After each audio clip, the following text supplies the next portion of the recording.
በሴራሊዮን የሚገኙ የካቶሊክ ካህናት ሙስሊሞችና ክርስቲያኖች ለረመዳንና ለአብይ ጾም ዝግጅት ያሳዩትን አንድነት አበረታቱ። በሴራሊዮን የሚገኙ የካቶሊክ ካህናት በሁለቱም የሃይማኖት ተከታዮች ዘንድ የረመዳንና የአብይ ጾም ሰሞንን ለማክበር በአንድነት ሆነው ሲዘጋጁ በማየታቸው በምዕራብ አፍሪካዊቱ ሀገር በሙስሊሞችና በክርስቲያኖች መካከል መንፈሳዊ ትብብር እንዳለ አመላካች መሆኑን በመጥቀስ አበረታተዋል። በሴራሊዮን ካቶሊክ ቤተክርስቲያን ካህን የሆኑት አባ ፒተር ለኢሲያ አፍሪካ እንደተናገሩት ጾምን፣ ጸሎትንና ለድሆች መስጠትን የሚያካትቱ ሁለቱም ዝግጅቶች ብሔራዊ አንድነትን የፈጠሩ ተግባራት ናቸው ብለዋል።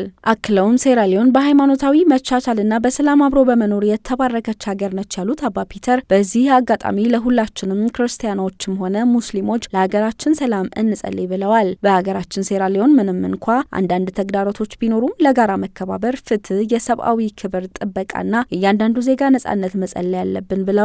ምንም እንኳን የተለያየ እምነትና ርዕዮተ ዓለም የምናራምድ ቢሆንም የጋራ ጠፈንታችን የሆነችውን ሀገራችንን ሴራሊዮንን እንጋራለን ብለዋል። በተጨማሪም የፖለቲካ ልዩነቶችንና የውስጥ የፖለቲካ ትግሎች ቢኖሩም ሴራሊዮን የሁላችንም መሆኗን ማስታወስ አለብን ብለዋል። ሌላኛው ካህን አባ ኮንቴ በበኩላቸው ሀገራችንን ለመጠበቅ የተቀናጀ ጥረት ማድረግ አለብን ሲሉ ጥሪ ያቀረቡ ሲሆን የጋራ ኃላፊነታችን የሆነችውን የሀገራችንን ሴራሊዮን ሰላም፣ ፍትህና የጋራ ጥቅም ለማስጠበቅ በጋራ መስራት አለብን ብለዋል። መረጃው የኤሲያ አፍሪካ ነው።